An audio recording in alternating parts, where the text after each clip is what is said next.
Bismillahirrahmanirrahim. Assalamualaikum warahmatullahi wabarakatuh. Teman-teman sekalian, alhamdulillah berjumpa kembali di Zona Dosen.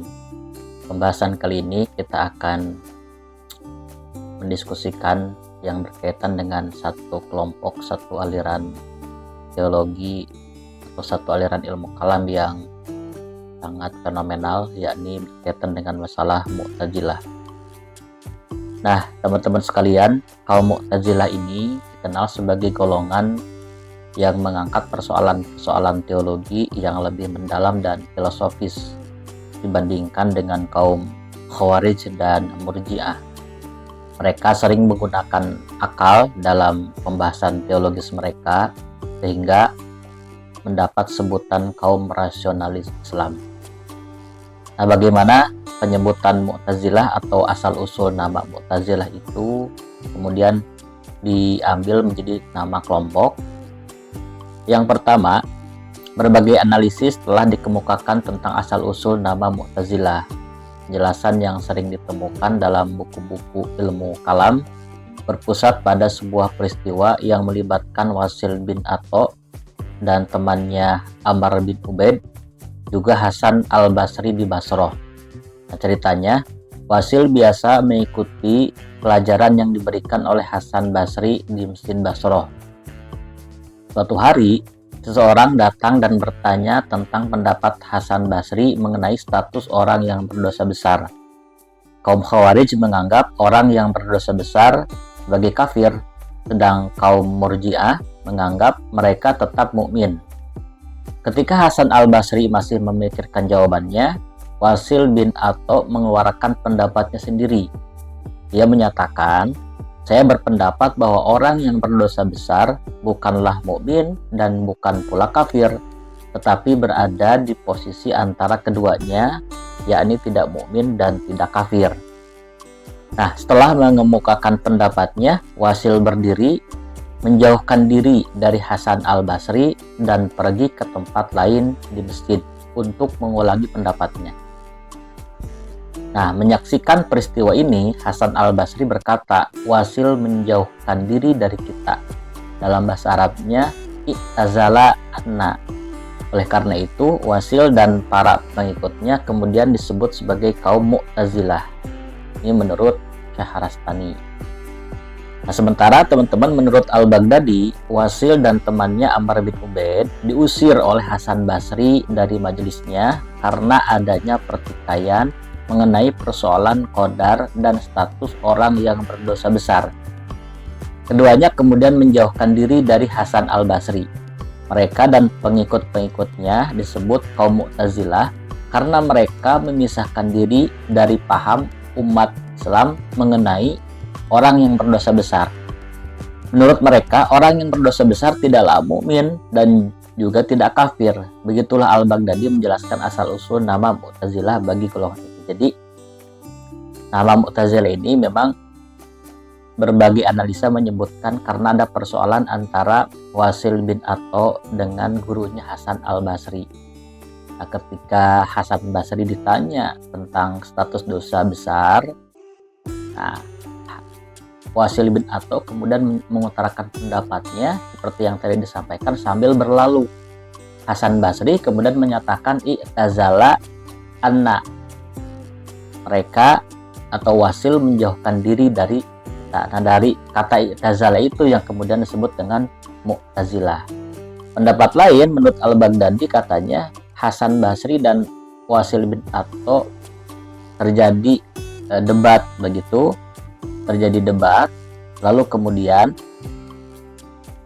Hasan Basri mengusir Wasil bin Atha. Lalu kemudian mereka memisahkan dari Hasan Basri yang kemudian disebut dengan Mu'tazilah. Nah, itu analisa yang mendiskusikan berkaitan dengan nama Mu'tazilah itu sendiri.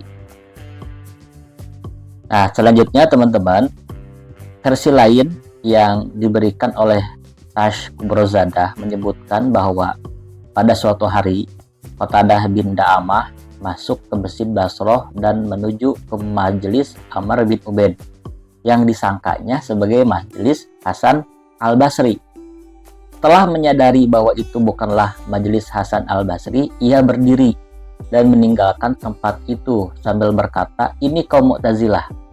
Sejak saat itu, kata Tash Kubrozadah, mereka disebut kaum Mu'tazilah.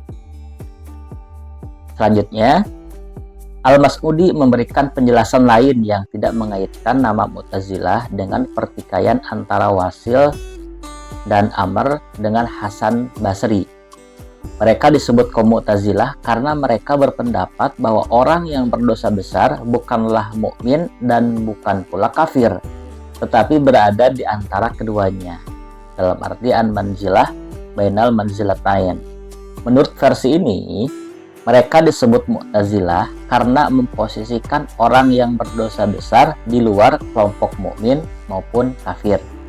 Ini pendapat Al-Mas'udi, bukan karena persoalan pertikaian antara Wasil dan Hasan Basri, tetapi karena mereka berpendapat bahwa orang yang berdosa besar itu berada pada satu posisi yang disebut dengan manzilah bainal manzilatain.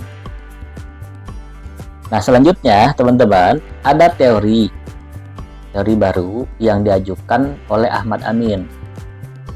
Ia menyatakan bahwa nama Mu'tazilah itu sudah ada sebelum peristiwa antara Wasil dan Hasan Basri, serta sebelum munculnya konsep posisi di antara dua posisi. Nama ini digunakan untuk kelompok orang yang tidak ingin terlibat dalam pertikaian politik yang terjadi pada masa Utsman dan Ali. Menurut Ahmad Amin, katanya istilah Mu'tazilah itu sudah ada sebelum peristiwa Wasil dan Hasan, juga sebelum ada istilah manzilah bainal manzilatain. Tetapi nama Mu'tazilah ini, kata Ahmad Amin, itu diidentikan dengan orang yang tidak ingin terlibat dalam pertikaian politik antara pada masa Utsman dan Ali bin Abi Thalib gitu. Nah, golongan yang menjauhkan diri dari pertikaian politik telah dijumpai dalam buku-buku sejarah. Bagi contoh, At-Tabari mencatat bahwa saat Qais bin Sa'ad tiba di Mesir sebagai gubernur di bawah Ali bin Abi Thalib, dia menemukan perpecahan di sana, di mana satu kelompok mendukungnya, sementara yang lain menjauh dan pergi ke Kharbita. Dalam suratnya kepada Khalifah, Qais menyebut mereka sebagai Mu'tazilin. Kata-kata i'tazala dan Mu'tazilah telah digunakan sekitar 100 tahun sebelum peristiwa antara Wasil dan Hasan Basri untuk menggambarkan golongan yang tidak ingin terlibat dalam pertikaian politik pada masa itu. Jadi, menurut Ahmad Amin, baik golongan Mu'tazilah pertama yang tidak terlibat dalam politik pada zamannya maupun golongan Mu'tazilah kedua yang muncul kemudian di bawah Wasil, ini sama-sama memiliki dimensi politik. Mereka seperti Khawarij dan Murji'ah juga membicarakan praktik politik yang dilakukan oleh tokoh-tokoh seperti Utsman, Ali, dan Muawiyah. Perbedaannya adalah bahwa golongan Mu'tazilah kedua memperluas cakupan pembahasan mereka dengan memasukkan isu teologi dan filsafat ke dalam ajaran dan pemikiran mereka. Selanjutnya teman-teman, menurut Nalino, pandangan hampir sama dengan Ahmad Amin. Dia berpendapat bahwa nama Mu'tazilah sebenarnya tidak mengandung arti memisahkan diri dari umat Islam lainnya, seperti yang dijelaskan oleh Syahrastani tadi, begitupun Al-Baghdadi dan Tash Kubrozadah yang tadi. Sebaliknya, menurut versi Mas'udi, nama itu diberikan kepada mereka karena mereka merupakan golongan yang berdiri netral di antara Khawarij yang menganggap Utsman, Ali, Muawiyah, dan orang-orang yang berdosa besar lainnya sebagai kafir, dan Murji'ah yang mereka menganggap tak mukmin. Oleh karena itu, Nalino berpendapat bahwa golongan Mu'tazilah kedua mempunyai hubungan yang erat dengan golongan Mu'tazilah pertama. Lebih lanjut, ia mengatakan bahwa golongan Mu'tazilah kedua adalah lanjutan dari golongan Mu'tazilah pertama. Jadi artinya, menurut Nalino bahwa Mu'tazilah itu berdiri netral di antara Khawarij dan juga Murji'ah, di antara paham yang mengatakan bahwa Ali, Muawiyah, dan semua orang yang mengikuti takim kafir, dan Murji'ah yang mengatakan tetap mukmin. Justru Mu'tazilah berdiri netral di antara keduanya. Makanya katanya kata Nalino bahwa antara golongan Mu'tazilah pertama dan kedua ini memiliki hubungan yang erat. Bahkan bisa dikatakan golongan Mu'tazilah pertama dan golongan Mu'tazilah kedua, seperti yang tadi dikatakan Ahmad Amin, itu merupakan ketersambungan. Golongan Mu'tazilah kedua menyambungkan atau melanjutkan golongan Mu'tazilah pertama. Nah, selanjutnya teman-teman, namun teori yang tadi, teori Nalino termasuk Ahmad Amin ini dibantah oleh Ali Sami An-Nasyar yang berargumen bahwa ada di antara khalifah-khalifah Bani Umayyah yang menganut paham Mu'tazilah. Bani Umayyah termasuk dalam salah satu golongan yang bertentangan dengan kaum Khawarij dan dipandang oleh kaum Mu'tazilah sebagai orang berdosa besar yang akan kekal dalam neraka. Dengan demikian, Nasyar bertanya, bagaimana mungkin seorang khalifah dari Bani Umayyah dapat menjadi pengikut golongan yang memandang dirinya berdosa besar dan akan kekal dalam neraka begitu. Jadi An-Nasyar selanjutnya berpendapat bahwa nama Mu'tazilah memang muncul dalam konteks pertentangan politik Islam, terutama antara Ali dan Muawiyah. Tetapi nama itu tidak digunakan untuk merujuk pada satu golongan tertentu. Argumentasinya adalah bahwa kata-kata i'tazala dan Mu'tazilah sering digunakan untuk menggambarkan orang yang menjauhkan diri dari peperangan atau dari Ali dan sebagainya. Orang-orang semacam itu pada dasarnya menjauhkan diri dari kehidupan umum dan fokus pada ilmu pengetahuan dan ibadah. Di antara mereka terdapat dua orang dari keturunan Nabi, yaitu Abu Hashim Abdullah dan Al-Hasan bin Muhammad bin Hanafiyah. Wasil juga memiliki hubungan dekat dengan Abu Hashim. Nah, menurut An-Nasyar, golongan Mu'tazilah kedua berasal dari individu yang memilih hidup terpisah untuk mengejar ilmu pengetahuan dan ibadah, bukan dari kelompok Mu'tazilah yang dianggap sebagai aliran politik. Jadi memang cukup sulit ya mengetahui dengan pasti asal-usul nama Mu'tazilah itu berdasarkan rentetan peristiwa yang tadi disampaikan oleh para cendekiawan muslim dan para ulama. Selanjutnya teman-teman, para ahli telah mengemukakan berbagai pendapat, namun belum ada kesepakatan di antara mereka. Yang jelas, istilah Mu'tazilah untuk mengidentifikasi aliran teologi yang rasional dan liberal dalam Islam muncul setelah peristiwa Wasil dengan Hasan Basri di Basroh. Sebelum peristiwa Basroh itu, istilah i'tazala dan al-Mu'tazilah juga sudah ada.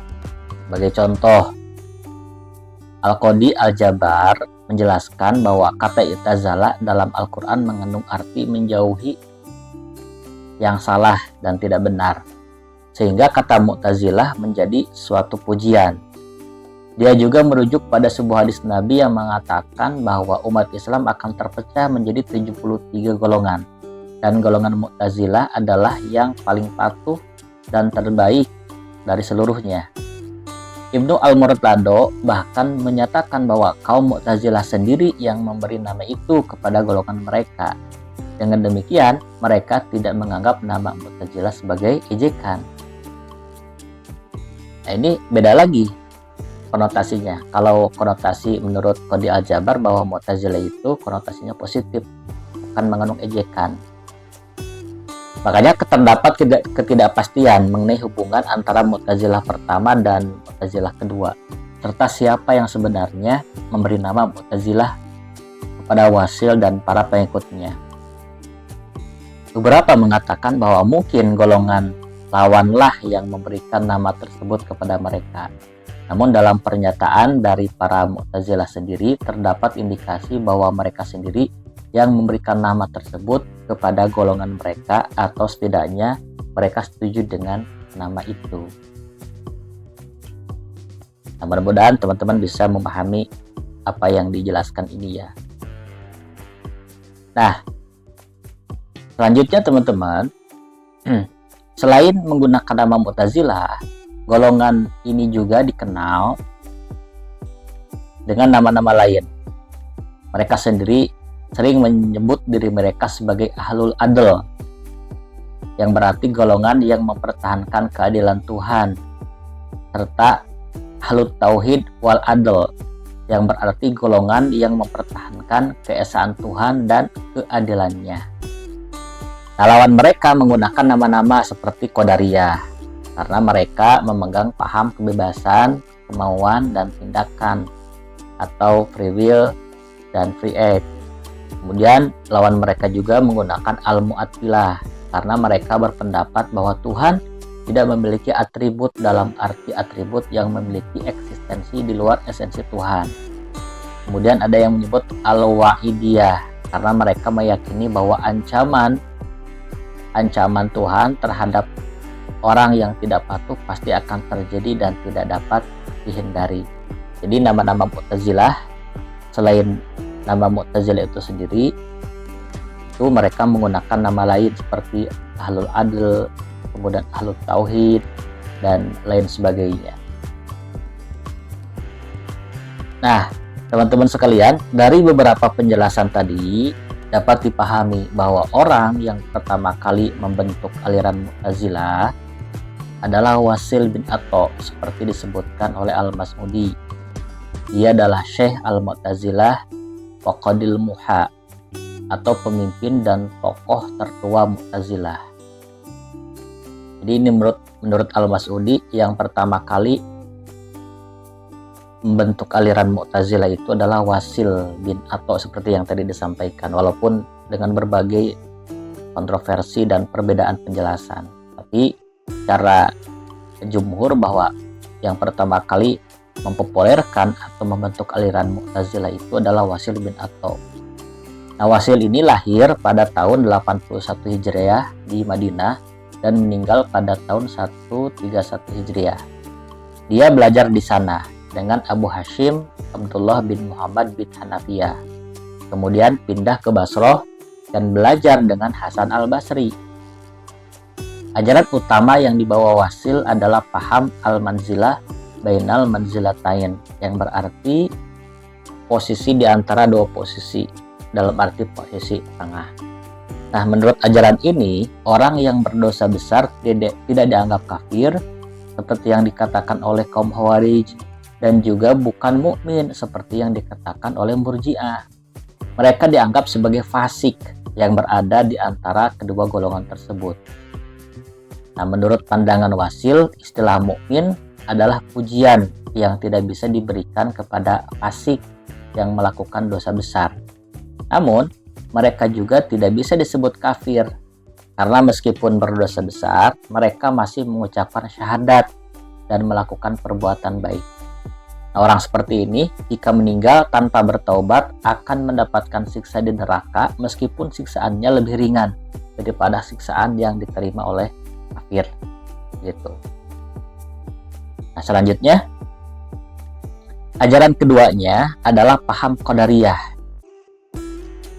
Jadi ajaran pertama yang diajarkan oleh Wasil itu adalah manzilah bainal manzilatain.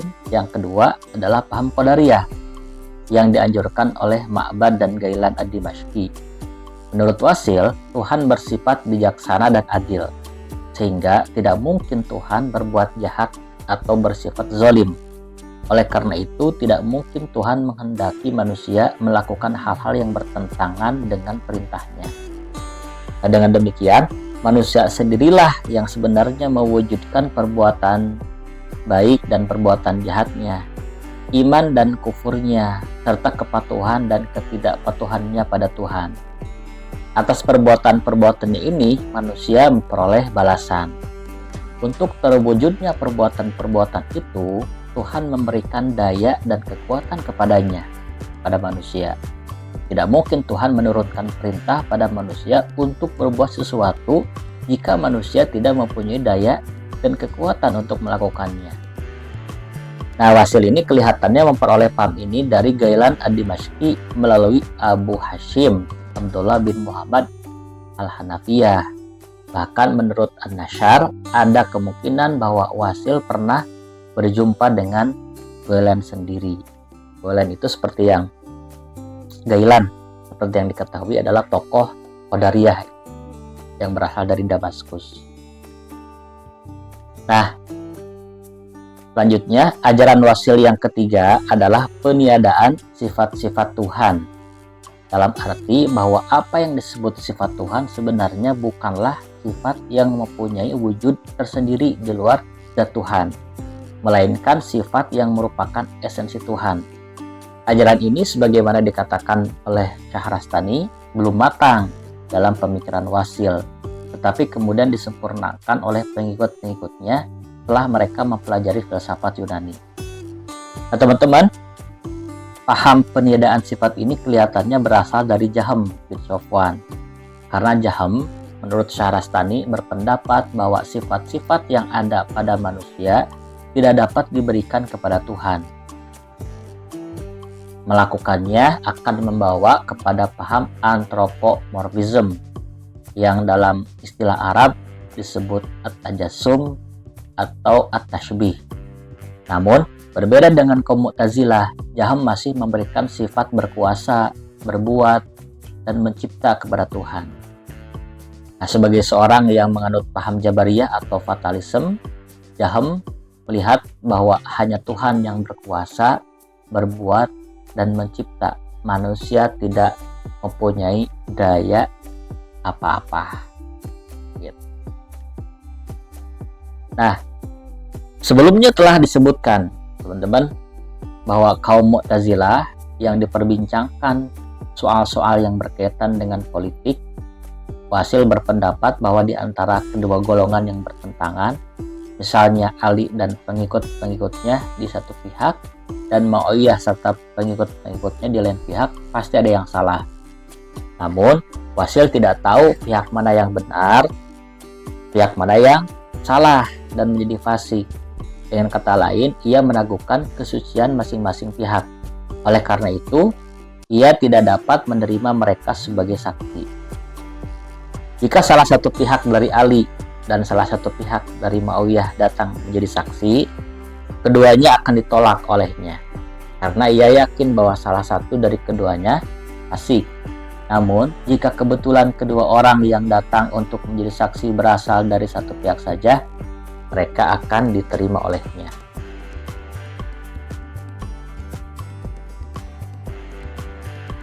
Nah, teman-teman, Abu Huzail yang tetap tinggal di Basroh dan menjadi pemimpin kedua dari cabang Basroh setelah Wasil. Jadi setelah Wasil bin Atha yang kedua dilanjutkan oleh Abu Huzail yang menjadi pemimpin kedua cabang Basroh setelah Wasil. Abu Huzail ini dilahirkan pada tahun 135 Hijriah dan meninggal pada tahun 235 Hijriah. Dia memiliki kedekatan yang erat dengan filsafat Yunani yang memperluas wawasan filsafatnya dan membantunya menyusun dasar-dasar Mu'tazilah secara sistematis. Keterampilannya dalam logika membuatnya menjadi debater yang ulung dalam menghadapi golongan-golongan seperti Majusi, Maniseis, Ateis, dan sebagainya. Abu Huzail juga menjelaskan konsep nafsu sifat, yaitu peniadaan sifat-sifat Tuhan dengan jelas.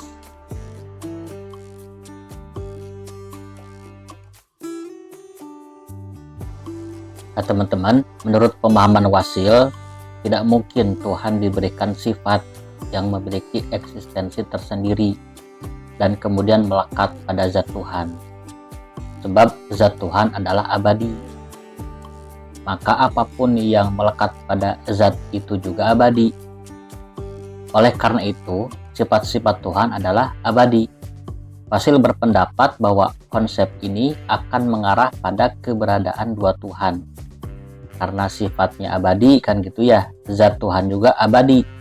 Tidak mungkin ada dua yang abadi kan gitu. Jadi, karena hanya Tuhan yang dapat memiliki sifat yang abadi, maka jika ada sesuatu yang abadi, itu haruslah Tuhan. Oleh karena itu, untuk mempertahankan kebersihan konsep tauhid atau keesaan Tuhan, tidak tepat untuk mengatakan bahwa Tuhan memiliki sifat dalam arti yang disebutkan tadi. Nah, Abu Huzail mencoba menyelesaikan ketidaksesuaian antara isi wahyu dan logika dengan mengajukan pandangan bahwa Tuhan memang memiliki sifat-sifat, tetapi pengetahuannya bukanlah sebuah sifat yang terpisah yang melekat padanya, melainkan merupakan bagian dari zatnya yang utuh. Dengan kata lain, Tuhan mengetahui segala sesuatu bukan karena memiliki sifat-sifat tertentu, tetapi karena pengetahuannya merupakan bagian integral dari zatnya yang abadi. Dengan demikian, pandangan ini menjaga kesatuan Tuhan dan mempertahankan keberadaan sifat-sifatnya tanpa mengancam konsep tauhid atau keesaan Tuhan. Nah, dengan pandangan ini, Abu Huzail mencoba mengatasi masalah potensial terkait dengan Tuhan memiliki sifat-sifat yang berwujud sendiri di luar zatnya. Menurutnya, Tuhan Maha Kuasa karena kekuasaannya adalah bagian dari zatnya. Begitu pula dengan kebijaksanaannya. Dengan cara ini, ia menjelaskan bahwa sifat-sifat Tuhan tidak dapat dipisahkan dari zatnya, sehingga tidak ada Tuhan lain yang qadim selain dari Tuhan itu sendiri. Ini adalah penafsiran kaum Mu'tazilah terhadap konsep nafyu sifat, di mana sifat-sifat Tuhan dianggap sebagai bagian tak terpisahkan dari zatnya, dalam arti bagian integral begitu teman-teman. Nah, Abu Huzail juga berpendapat bahwa manusia dengan menggunakan akalnya memiliki kemampuan dan kewajiban untuk mengenal Tuhan. Oleh karena itu, jika manusia lalai dalam mengenal Tuhan, ia harus diberi ganjaran. Manusia juga memiliki pengetahuan tentang apa yang baik dan buruk. Karena itu, ia memiliki kewajiban untuk melakukan perbuatan-perbuatan baik, seperti bersikap adil dan jujur, serta untuk menjauhi perbuatan-perbuatan buruk, seperti berdusta dan berbuat zalim. Dengan demikian, menurut pandangan Abu Huzail, manusia memiliki tanggung jawab moral yang didasarkan pada akal budi dan pengetahuan yang dimilikinya. Nah, dalam hal ini, Abu Huzail tampaknya dipengaruhi oleh filosofi Yunani yang menekankan kekuatan akal, sehingga manusia melalui akalnya dapat menyadari keberadaan Tuhan dan membedakan antara perbuatan baik dan buruk tanpa memerlukan wahyu ilahi. Baginya, Tuhan menciptakan manusia bukan karena membutuhkan mereka, tetapi karena alasan-alasan lain yang bijaksana. Tuhan juga hanya menghendaki yang baik bagi manusia karena Tuhan yang Maha Perkasa tidak akan berbuat kecuali yang bermanfaat bagi manusia. Begitu pandangan Abu Huzail. Selanjutnya, dari pemikiran ini muncul satu ajaran penting dalam aliran Mu'tazilah, yaitu konsep as-sholah wal aslah, yang berarti bahwa Tuhan berkewajiban untuk mewujudkan yang baik, bahkan yang terbaik, demi kemaslahatan manusia. Meskipun Tuhan memiliki kekuasaan untuk bertindak zalim dan berdusta terhadap manusia, namun hal itu tidak mungkin dilakukan oleh Tuhan yang Maha Perkasa, karena perbuatan semacam itu tidaklah baik. Dan Tuhan sebagai zat yang maha sempurna tidak mungkin berbuat yang tidak baik. Nah, perbuatan Tuhan semuanya harus bersifat baik. Ini adalah salah satu ajaran yang diperkenalkan oleh Abu Huzail dan yang terkait dengan pembahasan ini. Jadi, selain yang tadi disampaikan Wasil tentang ajaran Mu'tazilah manzilah bainal manzilatain, kemudian yang kedua salah nafyu sifat, peniadaan sifat. Yang ketiga juga yang disampaikan oleh Abu Huzail adalah konsep as-sholah wal aslah, yang berarti bahwa Tuhan itu harus memberikan yang baik dan terbaik bagi manusia. Nah, teman-teman, kemudian salah satu muridnya yang kemudian menjadi tokoh Mu'tazilah terkemuka adalah Ibrahim bin Sayyar bin Hani An-Nazam. Ia lahir di Basrah pada tahun 185 Hijriah dan meninggal dalam usia muda pada tahun 221 Hijriah. Literatur tentang An-Nazam menggambarkannya sebagai individu yang memiliki kecerdasan yang luar biasa, bahkan melebihi gurunya Abu Huzail. Ia juga memiliki banyak pengetahuan tentang filsafat Yunani. Dalam perdebatan tentang keadilan Tuhan, Abu Huzail menyatakan bahwa secara teoritis Tuhan memiliki kemampuan untuk bertindak zalim, tetapi secara praktis Tuhan tidak akan melakukannya karena itu akan bertentangan dengan kesempurnaannya. Namun An-Nazam berbeda dengan gurunya, berpendapat bahwa tidak hanya mustahil bagi Tuhan untuk bertindak zalim, tetapi juga Tuhan tidak memiliki kemampuan untuk melakukannya. Menurutnya, Tuhan tidak dapat disebut memiliki kemampuan untuk melakukan perbuatan yang salah dan jahat karena tindakan semacam itu tidak sesuai dengan sifatnya yang sempurna. An-Nazam berpendapat bahwa kezaliman hanya dapat dilakukan oleh mereka yang memiliki cacat atau kekurangan, atau oleh orang yang tidak memiliki pengetahuan yang memadai. Jadi kaitan dengan keadilan Tuhan, kalau menurut gurunya Abu Huzail masih menyatakan bahwa Tuhan itu berkuasa atau mampu untuk bertindak zalim kepada hambanya. Tetapi secara praktis katanya Tuhan tidak akan melakukannya karena itu akan bertentangan dengan kesempurnaannya. Tetapi menurut muridnya An-Nazam bertentangan atau sedikit berbeda pendapat dengan gurunya Abu Huzail yang menyatakan bahwa Tuhan itu bukan hanya mustahil tapi tidak mampu berbuat zalim.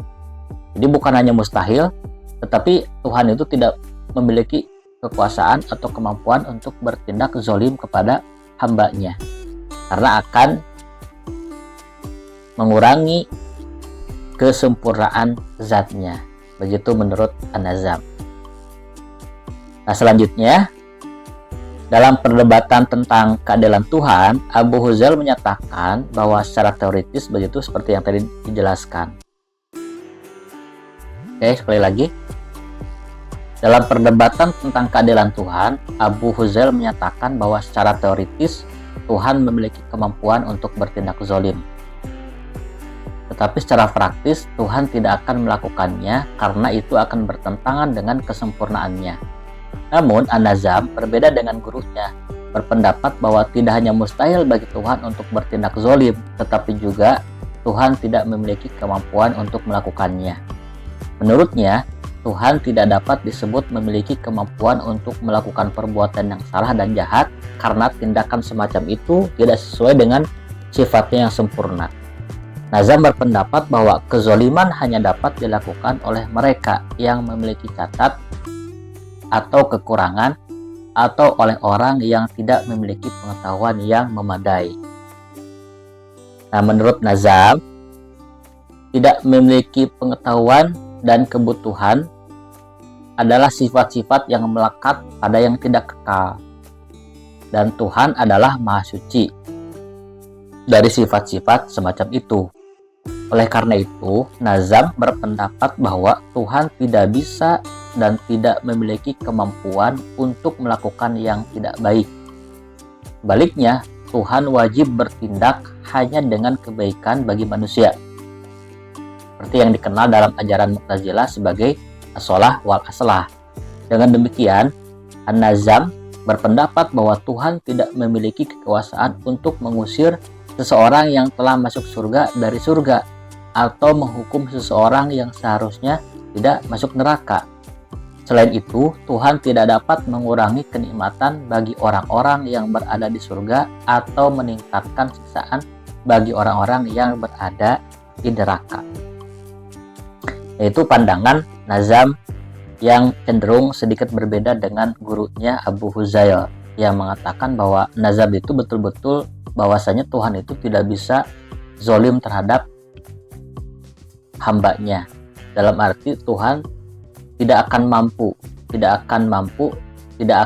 memiliki kekuasaan untuk bertindak zalim kepada hambanya. Begitu menurut An-Nazam. Nah, selanjutnya teman-teman, yang kedua, salah satu diskursus kaitan dengan Mu'tazilah ini kaitan dengan pemahaman tentang Al-Quran.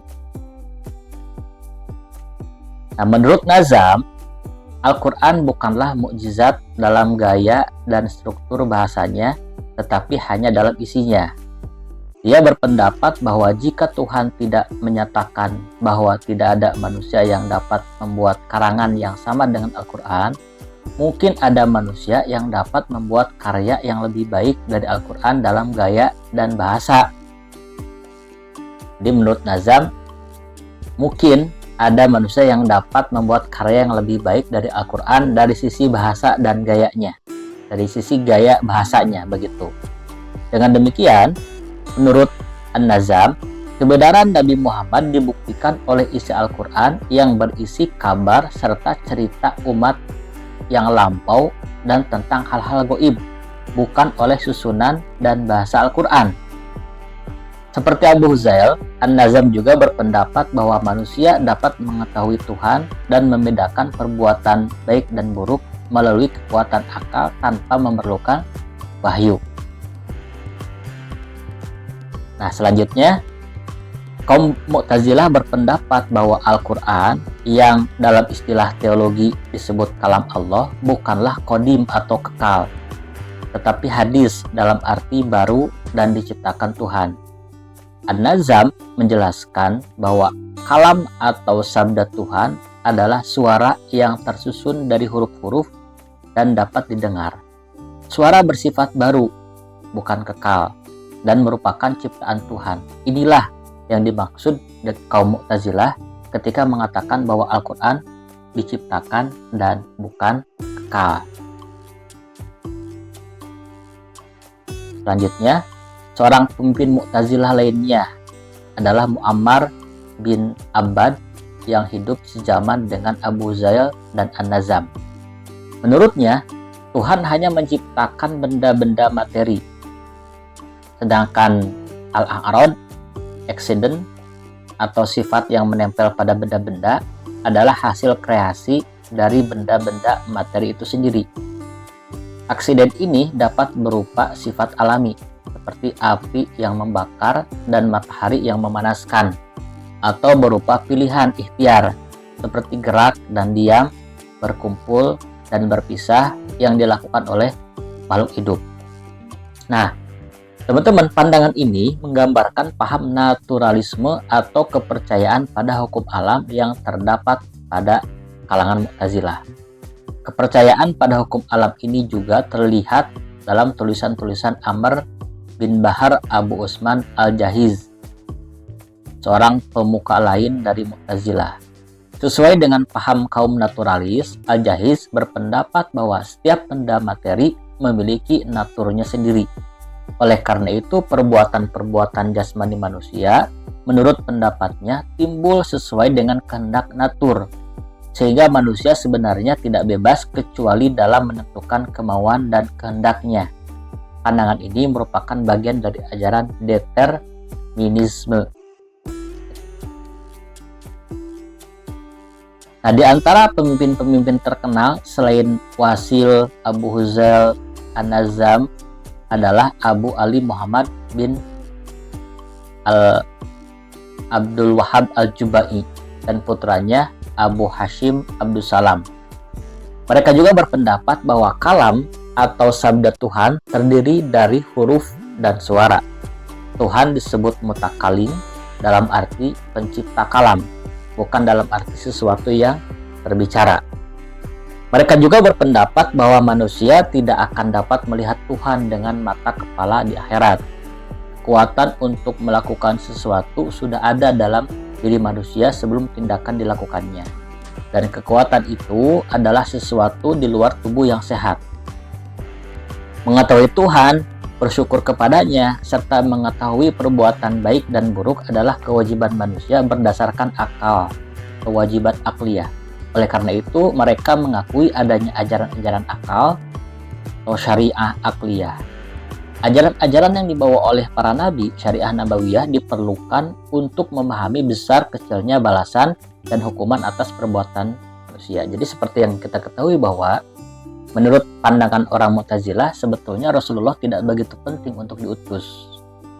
Para rasul itu tidak begitu penting untuk diutus, tetapi akal bisa sampai pada derajat mengetahui Tuhan, mengetahui akan perintah Tuhan, mengetahui baik dan buruk, begitu kata mereka. Nah, turunnya Nabi atau syariah Nabawiyah diperlukan untuk memahami besar kecilnya balasan dan hukuman atas perbuatan manusia, begitu. Nah, di akal manusia hanya bisa mengetahui bahwa orang yang patuh pada Tuhan akan mendapat pahala dan orang yang melawan Tuhan akan mendapat hukuman.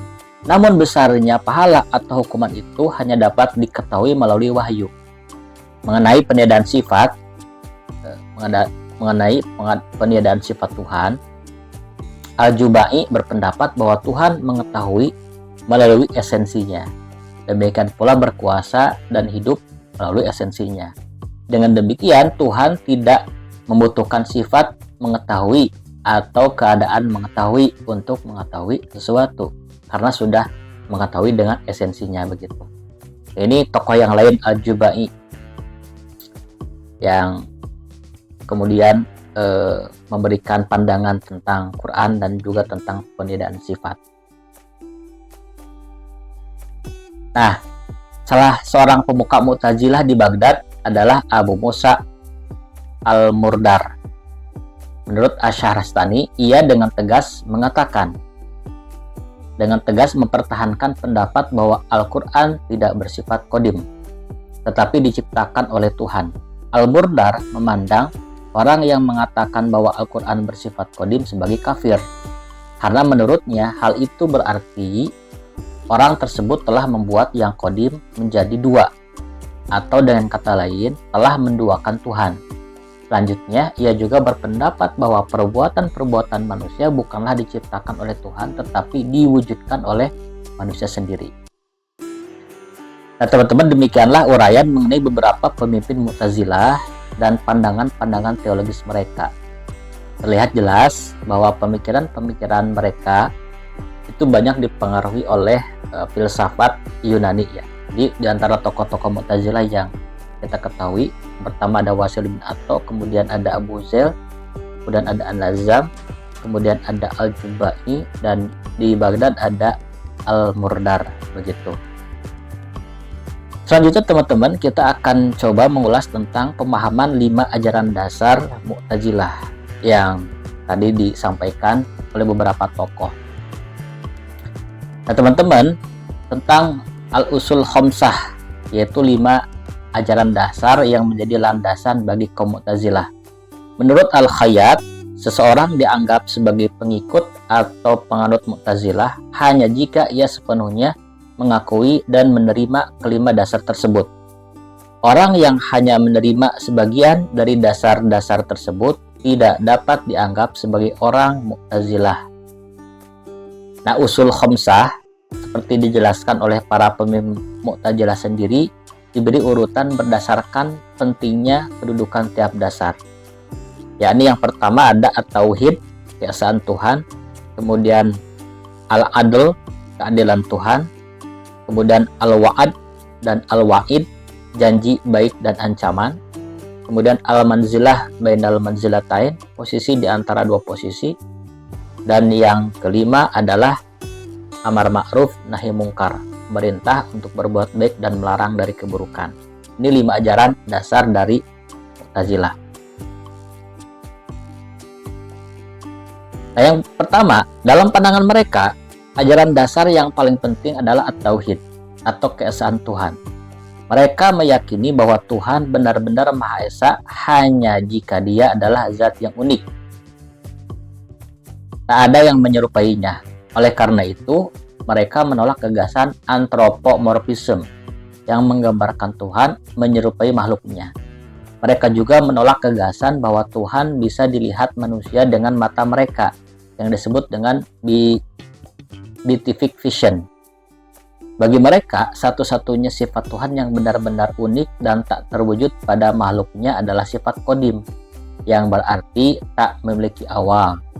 Dan hanya Allah yang bisa memiliki sifat qadim, karena hanya zatnya yang bisa qadim. Nah, pemikiran ini mendorong kaum Mu'tazilah untuk menolak konsep sifat Tuhan yang memiliki eksistensi terpisah dari Tuhan. Namun, Hal ini tidak berarti bahwa mereka meniadakan sifat-sifat Tuhan sama sekali. Bagi mereka, Tuhan tetap memiliki sifat-sifat seperti Maha Tahu, Maha Kuasa, Maha Hidup, Maha Mendengar, Maha Melihat, dan sebagainya. Tetapi semua sifat ini tidak dapat dipisahkan dari zat Tuhan. Dengan kata lain, sifat-sifat tersebut merupakan bagian dari esensi Tuhan itu sendiri. Nah, teman-teman, kaum Mu'tazilah membagi sifat-sifat Tuhan menjadi dua kelompok utama, yaitu sifat-sifat yang merupakan bagian dari esensi Tuhan disebut dengan sifat zatiyah, dan sifat-sifat yang merupakan perbuatan Tuhan disebut sifat fi'liyah. Sifat-sifat perbuatan mencakup hubungan Tuhan dengan makhluknya seperti kehendak, al-iradah, sabda, atau kalam, keadilan, al-adl, dan lainnya. Di sisi lain, sifat-sifat esensi meliputi wujud, kemudian kekekalan di masa lalu, hidup, kekuasaan, dan lain sebagainya. Nah, peniadaan sifat-sifat Tuhan menurut pandangan Mu'tazilah mengacu pada pemisahan sifat-sifat tersebut menjadi dua kategori, di mana sebagian dianggap sebagai esensi Tuhan dan sebagian lain sebagai perbuatan Tuhan. Hal ini dilakukan untuk menjaga kesucian kemahaesaan Tuhan, yang dikenal dengan istilah tanzih dalam bahasa Arab. Nah, yang kedua, teman-teman, ajaran dasar yaitu al-adl memiliki kaitan erat dengan at-tauhid. Jika tauhid mengenai kesucian Tuhan dari kemiripan dengan makhluk, maka al-adl bertujuan untuk menyucikan perbuatan Tuhan dari kemiripan dengan perbuatan makhluk. Menurut pandangan kaum Mu'tazilah, hanya Tuhan yang berbuat adil. Tuhan tidak mungkin melakukan perbuatan zolim. Sementara pada makhluk terdapat kemungkinan melakukan perbuatan zolim. Dengan kata lain, sementara at-tauhid membahas tentang keunikan Tuhan dalam dirinya, al-adl membahas tentang keunikan perbuatan Tuhan. Ketika kita menyebut Tuhan sebagai adil, menurut Abdul Jabbar, ini mengimplikasikan bahwa semua tindakan Tuhan adalah baik. Tuhan tidak melakukan hal-hal yang buruk dan tidak meninggalkan kewajibannya. Dengan demikian, Tuhan tidak berdusta, tidak bersikap zolim, tidak menghukum anak-anak orang kafir atas dosa orang tua mereka, tidak memberikan mukjizat kepada pembohong, dan tidak memberikan beban yang tidak bisa ditanggung oleh manusia. Nah, jika Tuhan memberikan hukuman, itu dilakukan untuk kebaikan dan kemanfaatan manusia.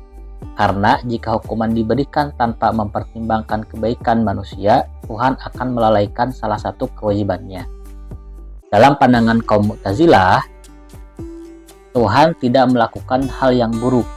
Bahkan menurut beberapa kelompok, dia tidak mampu melakukan hal-hal yang buruk. Karena perbuatan buruk hanya muncul dari yang tidak sempurna, sementara Tuhan adalah maha sempurna. Gitu. Nah, makanya semua tindakan Tuhan adalah baik. Namun, menurut paham kaum Mu'tazilah, mengatakan bahwa semua tindakan Tuhan hanya baik saja tidak cukup untuk menggambarkan kemahabaikan Tuhan. Oleh karena itu, mereka menyatakan bahwa Tuhan wajib untuk memberikan yang baik, bahkan yang terbaik bagi manusia. Konsep lain yang terkait erat dengan pemahaman tentang kebaikan dan kemanfaatan Tuhan ini adalah konsep lutf atau rahmat Tuhan. Nah, menurut Mu'tazilah, Tuhan memiliki kewajiban untuk menurunkan lutf bagi manusia. Lutf merujuk pada segala hal yang akan membimbing manusia menuju ketaatan dan menjauhkannya dari dosa. Oleh karena itu, Tuhan dianggap berkewajiban, misalnya mengutus Rasul atau Nabi untuk membawa petunjuk bagi manusia. Pengutusan Rasul ini berkaitan erat dengan Al-Quran, yang dipandang sebagai kalam dan sabda Tuhan. Oleh karena itu, dalam konteks keadilan Tuhan diperdebatkan apakah Al-Quran sebagai wahyu Tuhan bersifat kekal atau diciptakan baru, begitu. Nah, persoalan keadilan Tuhan juga mengarah pada pertanyaan mengenai perbuatan manusia. Apakah perbuatan manusia diwujudkan oleh Tuhan atau oleh manusia sendiri? Pendekatan pertama yang dikenal sebagai fatalisme atau Jabariyah bertentangan dengan konsep keadilan Tuhan. Menurut pandangan ini, manusia tidak memiliki kebebasan dalam kemauan dan perbuatannya karena segala perbuatan sudah ditentukan sejak awal azal, permulaan. Nah, dalam konteks ini, jika seseorang melakukan perbuatan buruk karena dipaksa atau terpaksa, itu berarti perbuatan tersebut bukan atas kemauannya sendiri. Nah, dalam pandangan kaum Mu'tazilah, Tuhan tidak akan dianggap adil jika menghukum seseorang atas perbuatan yang dilakukan bukan atas kemauannya sendiri, tetapi karena dipaksa dari luar dirinya. Oleh karena itu, kaum Mu'tazilah mengadopsi paham Qadariyah yang lebih sesuai dengan konsep keadilan Tuhan. Dalam paham ini, manusia memiliki kebebasan untuk membuat pilihan dan bertanggung jawab atas perbuatannya sendiri. Nah, teman-teman, yang ketiga, ajaran dasar yakni janji dan ancaman, al-wa'ad dan al-wa'id, merupakan kelanjutan dari prinsip keadilan Tuhan. Dalam konsep ini, Tuhan dianggap tidak akan adil jika tidak memberikan pahala kepada orang yang berbuat baik dan tidak menghukum orang yang berbuat jahat. Prinsip keadilan menuntut bahwa pelanggaran akan dihukum dan amal baik akan mendapatkan balasan sesuai dengan janji Tuhan. Nah, yang keempat, ajaran dasar keempat yang dikenal sebagai al-manzilah bainal manzilatain, mengenai posisi menengah dalam hal melakukan dosa besar, juga berkaitan erat dengan konsep keadilan Tuhan.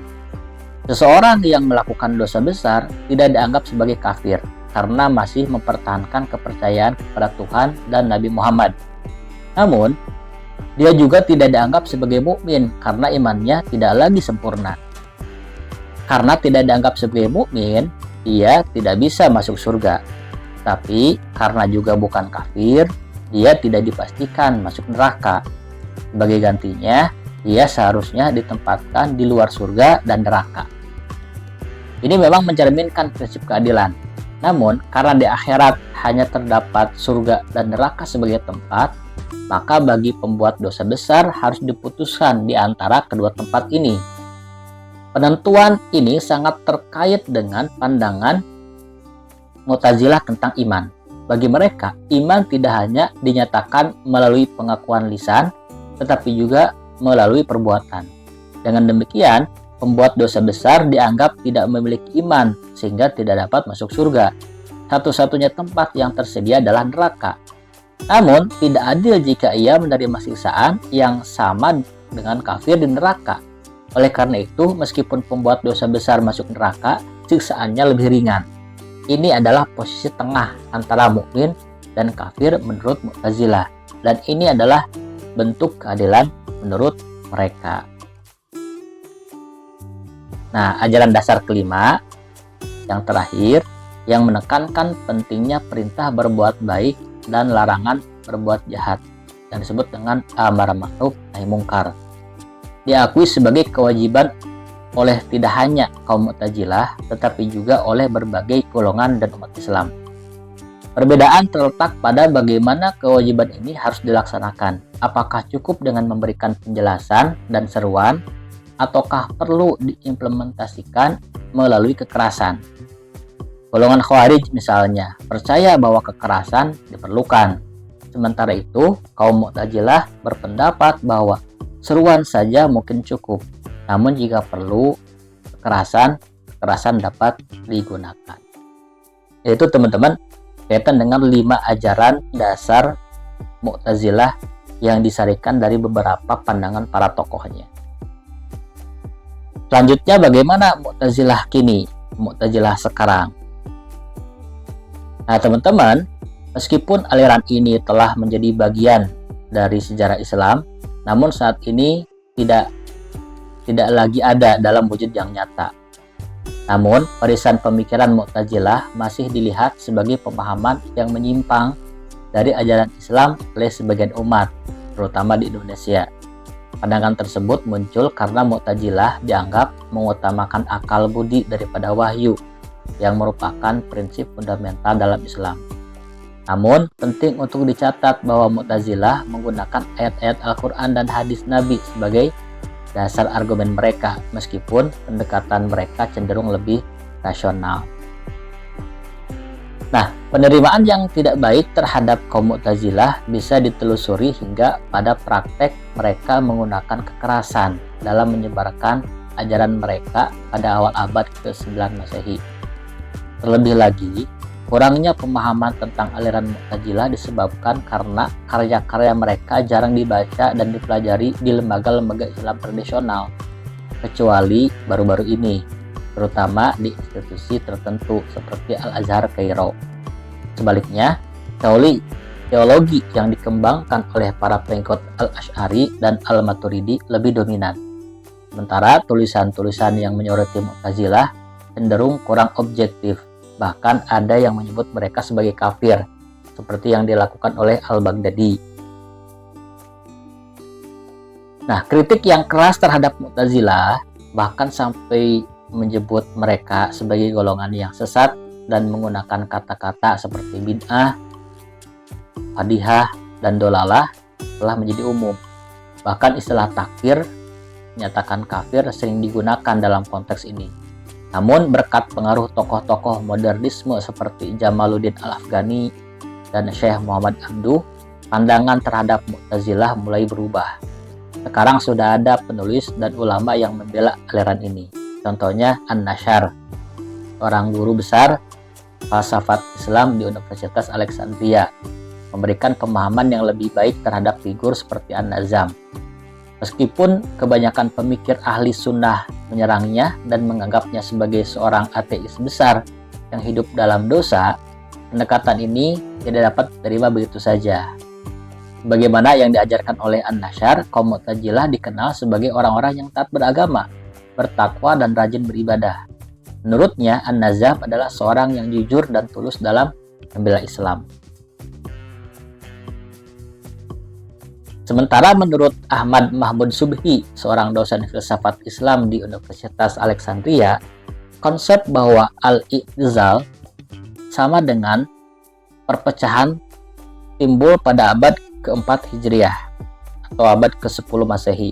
Namun, dalam penelitian baru-baru ini tidak ditemukan alasan kuat untuk mendukung pandangan bahwa al-i'tizal berarti perpecahan dari aliran ahli sunnah wal jamaah, seperti yang dikemukakan oleh banyak lawan Mu'tazilah, terutama dari golongan Asy'ariyah.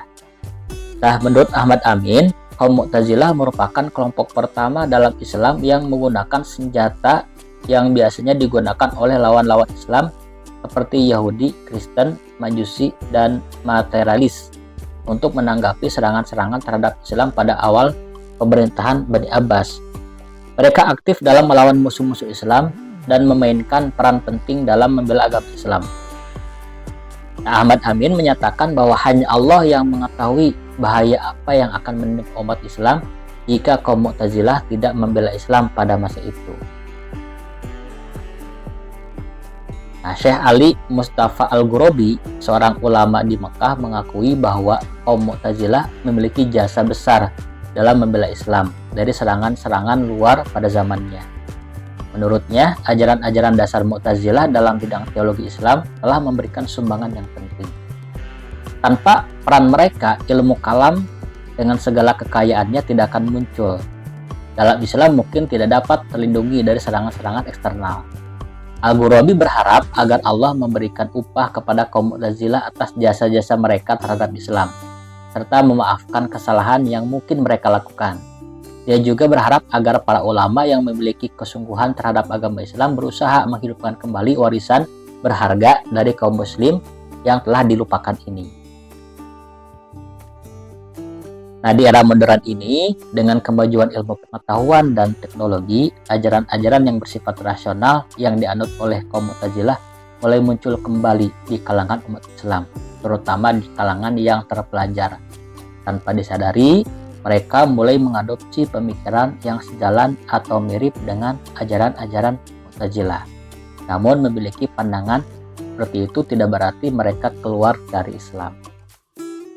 Nah itu teman-teman barangkali yang bisa disampaikan kaitan dengan Mu'tazilah ini, mulai dari tokoh-tokohnya, kemudian pemahamannya, ajaran dasarnya, serta kontroversinya berikut dengan Mu'tazilah kini. Mudah-mudahan apa yang disampaikan ini bermanfaat, khususnya bagi saya yang menyampaikan, umumnya bagi teman-teman sekalian. Khairul kalam. Assalamualaikum warahmatullahi wabarakatuh.